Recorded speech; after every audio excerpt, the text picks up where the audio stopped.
Hey everyone, welcome to my daily vlogs.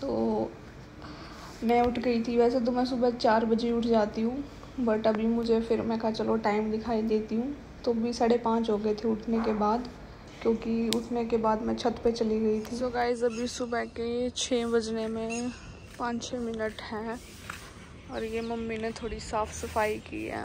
जो गंद मचा हुआ था ये सारा यहाँ इकट्ठा कर दिया।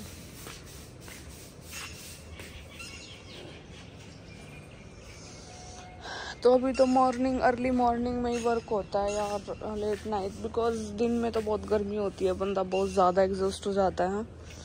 और ये रात को ही कपड़े धोए थे 10-11 बजे के आसपास। Oh my God.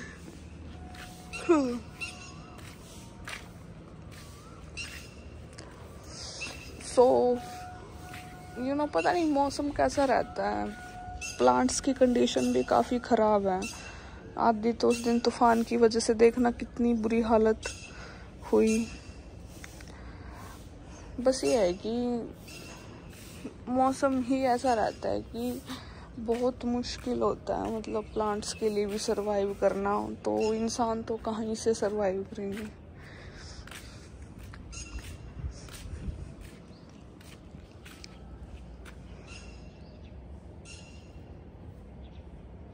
ये तो ऐसे कैसे ही ग्रो ही नहीं कर रहा।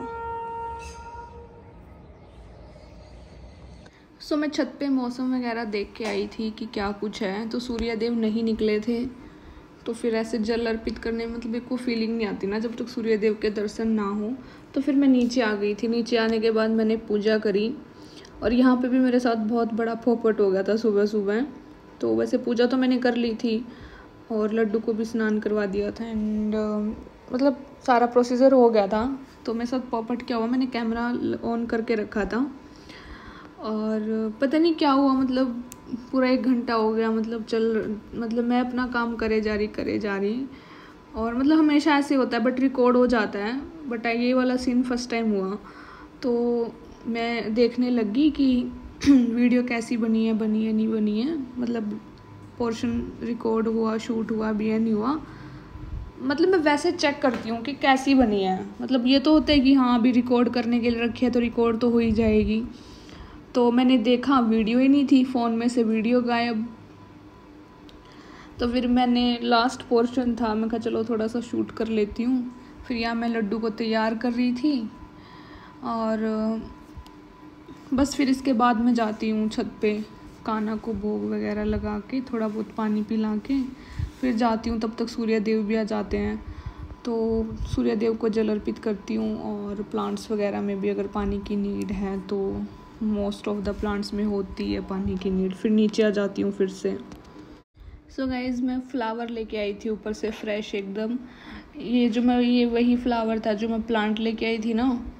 तो फिर एक कान्हा के लिए भी लेके आई थी मैं, लड्डू के लिए।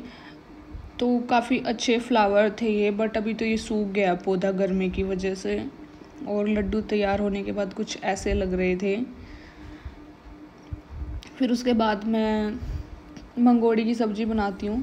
तो वैसे तो आलू और मंगोड़ी की सब्ज़ी बनती है, और इनको भूनना होता है पहले। मतलब आप बहुत ज़्यादा तेल भी ले सकते हो, जितना मर्जी घी ले सकते हो, बट मैंने थोड़ा सा ही लिया था क्योंकि गर्मी बहुत ज़्यादा थी। तो जब ये रेड रेड हो जाती है ना, तो जैसे आलू की सब्ज़ी बन रही है तो उसमें डाल दो। बट मैंने क्या करा, मैंने घिया में डाल दी। तो मतलब वैसे इनका तो अपना टेस्ट होता है, बट मैंने वैसे डाल दी कि शायद घिया का टेस्ट इन्हेंस हो जाएगा, क्योंकि घिया ना ऐसी बनती है अजीब सी, मोस्ट ऑफ द घिया टेस्टी नहीं होती। बट कुछ वो मज़े वाली बात नहीं लगी मेरे को सब्ज़ी में बिल्कुल भी, क्योंकि ये आलू के साथ ही सही लगती हैं। वैसे इनका तो अपना टेस्ट था, बट घिया के साथ कुछ जची नहीं है, तो ये आलू के साथ ही बनती है। जैसे आलू की जब सब्ज़ी बन जाती है ना, फिर उसमें डाल दो तो ये पक जाती हैं। सो वैसे वो सब्ज़ी है जो मंगोड़ी की मैंने बनाई है घिया के साथ। ये घिया ना मुझे मतलब पक्की पक्की सी लग रही थी, कच्ची घिया नहीं थी ये, दैट्स वाई। और ये तो मेल्ट हो चुकी है बिल्कुल, ये देखो। So guys, I am watching the Idea of You movie and ये पड़ी हुई है, फोन चला रही है। So guys, खिचड़ी को मैंने पहले ठंडा किया। So अभी लड्डू को खिला देती हूँ। इससे बहुत गर्म थी तो मैंने पंखे के नीचे से ठंडा किया। ठंडा करने में टाइम लग गया।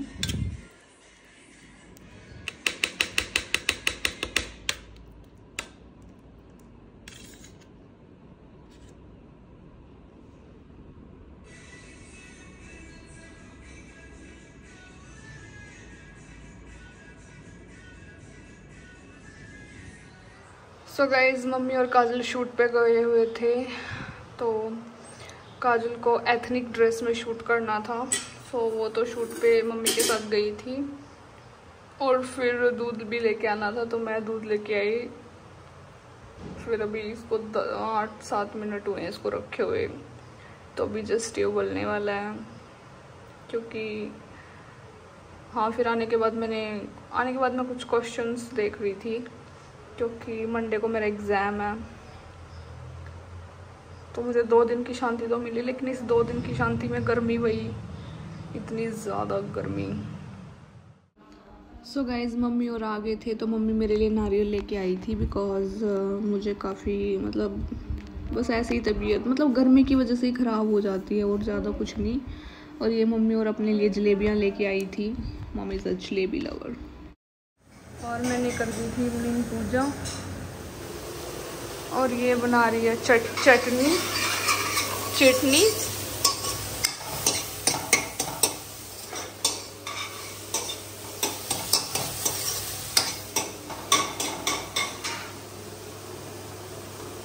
कुछ कहना चाहोगी? सो गाइस, गर्मी बहुत ज़्यादा है। मेरी तो बहुत ज़्यादा तबीयत ख़राब कह लो या वीक कह लो, काफ़ी कुछ हो रहा है।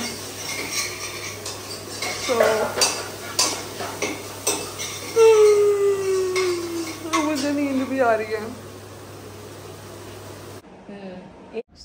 मैं यहाँ पे मम्मी मेरे पैरों में घिया लगा रही है क्योंकि मुझे पता नहीं गर्मी की वजह से एग्ज़ाम देने जाती हूँ ना तो काफ़ी ऐसे हो जाती हूँ, काफ़ी लो हो जाती हूँ वहाँ से आने के बाद।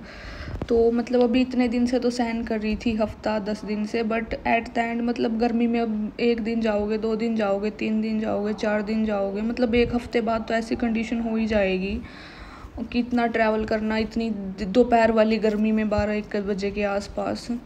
तो मेरी हालत काफ़ी लो हो गई थी। तो वैसे मैं ये सब रिकॉर्ड नहीं करती कभी भी, बट मैंने इसलिए रिकॉर्ड किया क्योंकि बहुत सारे लोग बोलते हैं कि तेरी मम्मी सिर्फ काजल को प्यार करती है, तुझे प्यार नहीं करती। ऐसा कुछ नहीं है। मैं जब ये हो जाऊँ ना, बिल्कुल डेड पोजीशन पे होगी, तब मैं ये सब करने देती हूँ मम्मी को। वैसे मैं कभी नहीं करवाती मम्मी से खुद ही।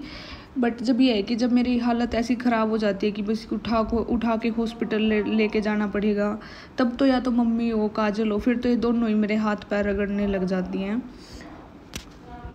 तो ऐसा बहुत बार होता है कि मैं इतनी लो हो जाती हूँ, चक्कर आ जाते हैं। पहले इतनी लो नहीं होती थी, बट अभी लाइफ एज के साथ ऐसी कंडीशन हो जाती है कि टेंशन इतनी हो जाती है या स्ट्रेस या बाहर से प्रॉब्लम इतनी हो जाती है कि मैं इतनी लो हो जाती हूँ कि ऐसा हो जाता है कि अगर इसके हाथ पैर ना मसले तो क्या पता इसको हॉस्पिटल उठा के लेके जाना पड़े। कई बार सर में भी इतना ज़्यादा दर्द हो जाता है। पहले ऐसा कभी नहीं हुआ, बट अभी 1 साल से कुछ थोड़ा ज़्यादा ही हो रहा है। या अभी हेल्थ इश्यूज़ हो जाते हैं। ऐसा कुछ कोई बीमारी भी नहीं है, बस एज सच कि हाँ, लो हो जाता है बंदा स्ट्रेस में या प्रेशर में या लिटिल बिट टेंशन, किसी भी तरह की कई बार फील कर जाता है। तो बस मैं ये कभी दिखाती नहीं हूँ, बट मेरी मम्मी भी मेरी हमेशा मेरे सर में तेल लगा देती है, पैरों में भी मालिश कर देती है, और हाथों में भी, जब ये लगता है कि बस गई ये तो बट मैं ही नहीं दिखाती कभी भी क्योंकि मुझे अच्छा नहीं लगता। और ऐसा कुछ नहीं है, मैं भी मेरी मम्मी के पैरों में भी तेल लगा देती हूँ, सर में भी, बट ये सारी चीज़ें मैं ज़्यादातर दिखाती नहीं कभी भी। तो करती है मेरी मम्मी मेरे लिए भी। जो लोग ये बोलते हैं ना बार बार कि तेरी मम्मी तो सिर्फ काजल को प्यार करती है, ऐसा कुछ नहीं है। चाहे मैं 1 रुपया ना कमाऊँ, चाहे मैं कुछ ना करूँ, चाहे मैं कितने गलत काम भी कर दूँ, बट मेरी मम्मी मुझे भी उतना ही प्यार करती हैं। और देखो गुस्सा सबको आ जाता है, जब गुस्सा मेरे को आता है मैं भी किसी को कुछ नहीं समझती, काजल को आता है वो भी किसी को कुछ नहीं समझती, मम्मी को आता है तो मम्मी भी हमें कुछ नहीं समझती। ठीक है, लड़ाई गुस्से की एक अलग बात है, बट भाई मेरी माँ मतलब जो कि ऐसे करना नहीं चाहिए, बट सेवा करती है भाई, हम मेरी भी बहुत करती है, बस मैं दिखाती नहीं कभी भी। ठीक है, मम्मी काजल दिखा देती है कि मम्मी तेल लगा रही है, ये कर रही है, वो कर रही है, बट मैं कभी दिखाती नहीं, तो इसका मतलब ये नहीं है कि मम्मी मेरे से प्यार नहीं करती। ठीक है, अगर मैं रात के 1 बजे भी बोलूँगी ना कि मेरी ऐसी हालत ख़राब हो रही है और मेरे को मम्मी की ज़रूरत है, तो मम्मी तभी चाय बना के ले आती है, मेडिसिन ले आती है। तो मतलब ज़रूरी नहीं है कि सारी चीज़ें दिखाओ तभी फील होगा कि मम्मी प्यार करती है नहीं करती। भाई मुझे पता है, और मुझे ज़्यादा शो ऑफ करना पसंद भी नहीं है, चीज़ें जो है सो है। So thank you so much everyone for all your love and support. जय श्री राम एवरीवन।